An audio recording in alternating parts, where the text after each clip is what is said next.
아침 햇살이 식탁 위로 번졌다. 나는 커피를 시키며 봉투를 바라보았다. 어젯밤 내내 잠을 이루지 못했다. 손끝이 자꾸 그쪽으로 향했다. 병원에서 다시 전화가 왔다. 수술 일정이 앞당겨졌다고 했다. 오늘 안으로 입금이 돼야 합니다. 나는 아무 말도 하지 못한 채 전화를 끊었다. 봉투를 집어들었다. 오래된 갈색 종이, 낡은 풀 자국. 남편의 글씨로 절대 열지 말 것이라 쓰여 있었다. 하지만 지금은 그 약속보다 어머니가 더 중요했다. 오늘 방문해 주신 모든 분들께 항상 행복한 일이 가득하시길 기원합니다. 시작하기 전에 구독과 좋아요는 무료이므로 한 번씩 꼭 부탁드립니다. 지금부터 숨겨둔 봉투의 진심을 시작하겠습니다. 나는 점심 무렵 병원에서 걸려온 전화를 받았다. 간호사는 어머니의 수술비를 이번 주 안에 납부해야 한다고 말했다. 통장을 확인했지만 잔액은 10만 원 남짓이었다. 카드 한도도 이미 넘긴 지 오래였다. 회사 책상에 앉아 있었지만 아무것도 할 수 없었다. 동료들의 목소리가 멀게 들렸다.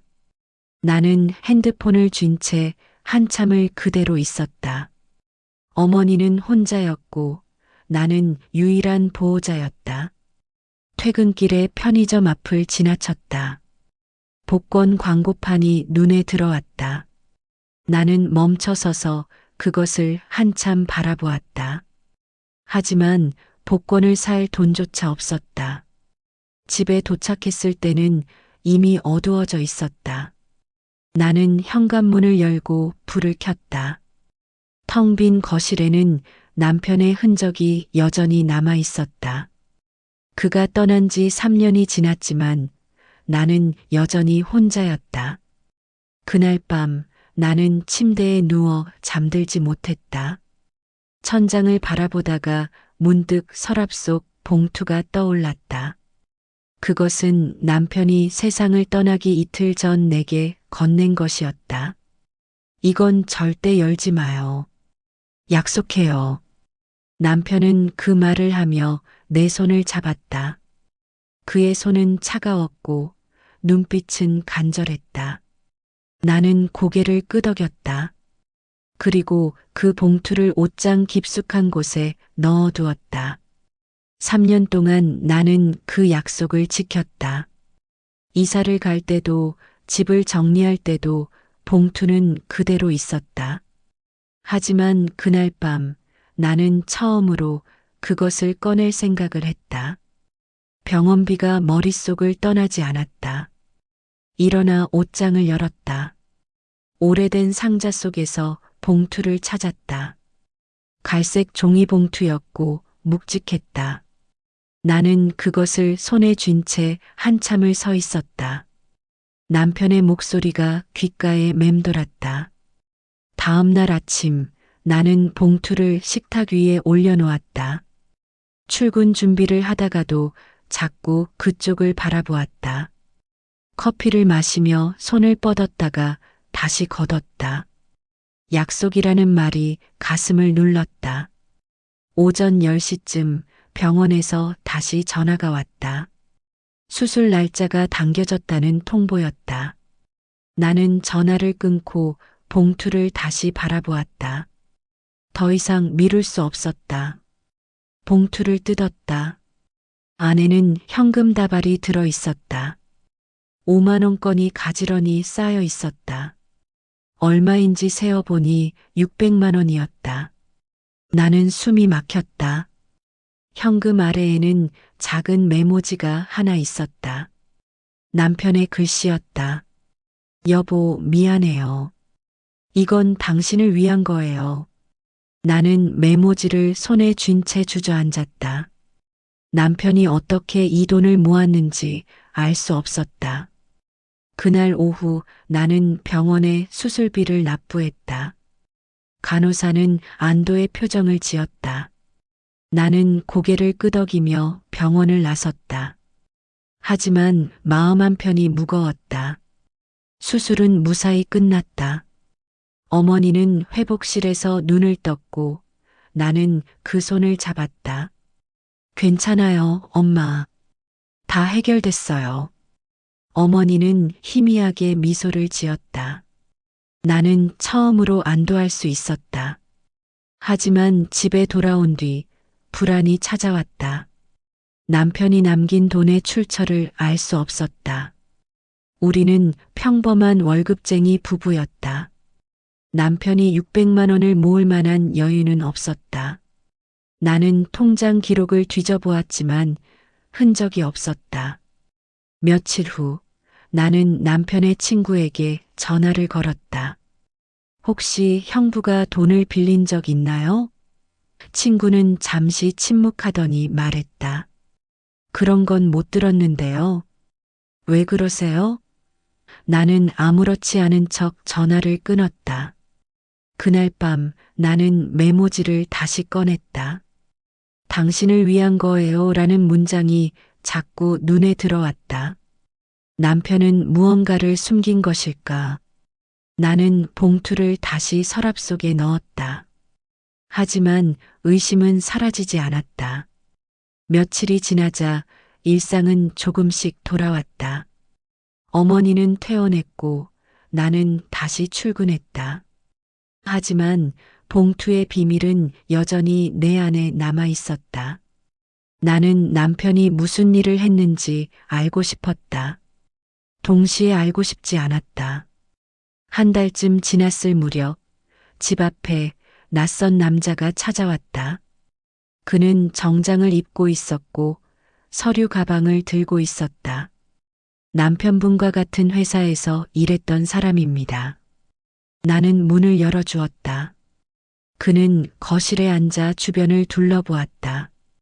형님이 돌아가시기 전에 회사에서 일이 좀 있었습니다. 나는 긴장했다. 무슨 일인데요? 그는 잠시 망설이더니 말을 이었다. 형님이 프로젝트 자금을 관리하셨는데 정산이 안 된 부분이 있어서요. 나는 숨이 막혔다.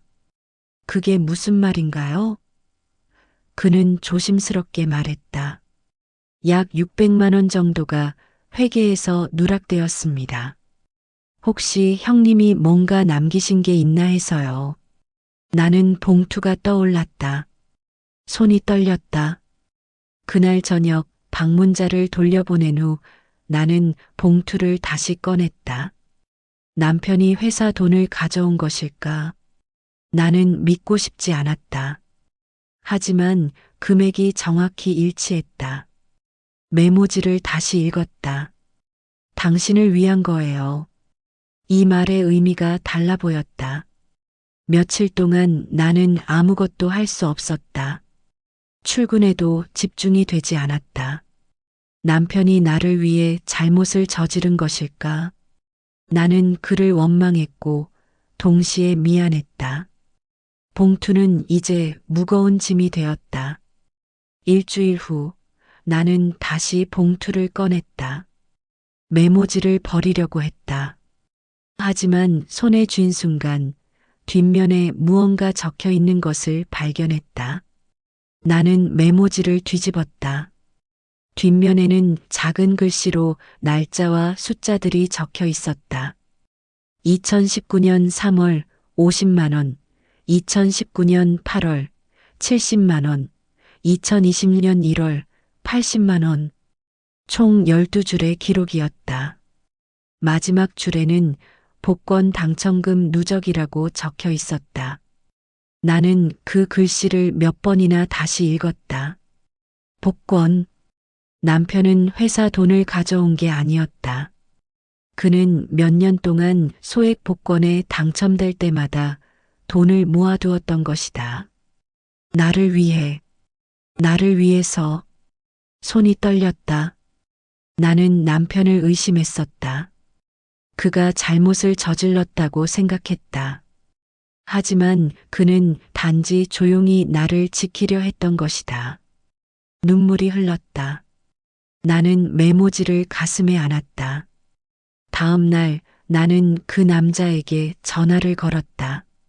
남편이 남긴 기록을 찾았습니다. 회사 돈이 아니에요. 나는 메모의 뒷면을 사진으로 찍어 보냈다. 그는 잠시 후 말했다. 확인했습니다. 죄송합니다. 오해였네요. 전화를 끊고 나는 깊게 숨을 쉬었다. 그날 이후 나는 남편의 흔적을 다시 찾기 시작했다. 서랍 속에서 오래된 복권 영수증들을 발견했다. 모두 소액 당첨이었다. 1,000원, 5,000원, 때로는 10만 원. 남편은 이것들을 하나하나 모아왔던 것이다. 편의점 주인에게 물었다. 여기서 복권 자주 사던 사람 기억하세요? 주인은 고개를 끄덕였다. 네, 매주 오셨어요. 당첨되면 환하게 웃으시던 분이요. 한 번은 당신 몰래 모은다고 하셨어요. 나는 고개를 숙였다. 남편은 아팠다. 병원비가 필요하다는 것을 알았다. 하지만 나에게 부담 주기 싫어했다. 그래서 그는 복권을 샀다. 매주 매달 조용히. 그리고 당첨될 때마다 봉투에 넣어두었다. 나는 남편의 책상 서랍에서 낡은 노트를 찾았다. 거기에는 아내를 위한 비상금이라고 적혀 있었다. 페이지마다 복권 번호와 당첨 내역이 기록되어 있었다. 마지막 장에는 이렇게 적혀 있었다. 미안해요, 여보. 더 많이 모으지 못해서. 나는 노트를 덮었다. 남편은 마지막까지 나를 생각했다. 그의 사랑은 복권 한 장 한 장에 담겨 있었다. 나는 그것을 이제야 알았다. 너무 늦게. 몇 달 후 딸이 집에 왔다. 그녀는 대학 졸업을 앞두고 있었다. 엄마, 요즘 어때? 나는 미소를 지었다. 괜찮아. 할머니도 많이 좋아지셨어. 저녁을 먹고 나서 나는 딸에게 봉투를 건넸다. 이미 빈 봉투였지만 메모지와 노트는 그대로 담겨 있었다. 이건 내 아버지가 남긴 약속이야. 딸은 메모지를 읽었다. 그리고 천천히 노트를 넘겼다. 아빠가 이렇게. 딸의 목소리가 떨렸다. 나는 고개를 끄덕였다. 너의 아버지는 조용한 사람이었어. 하지만 사랑하는 방식은 누구보다 깊었지. 딸은 봉투를 가슴에 안았다. 창문 너머로 저녁 바람이 들어왔다. 거실은 고요했고 우리는 한동안 말없이 앉아 있었다. 딸은 메모지를 다시 읽었다. 나는 그 모습을 바라보았다. 남편의 사랑이 이렇게 전해지는 것을 보았다. 사랑은 봉투 속에 남겨진 숫자가 아니라 그것을 채우기 위해 걸었던 매주의 발걸음이었다. 오늘 이야기는 여기까지입니다. 오늘도 마음에 따뜻한 빛이 머무는 하루가 되시길 바랍니다. 숨겨둔 봉투의 진심이 마음에 남으셨다면 댓글로 함께 나눠주세요.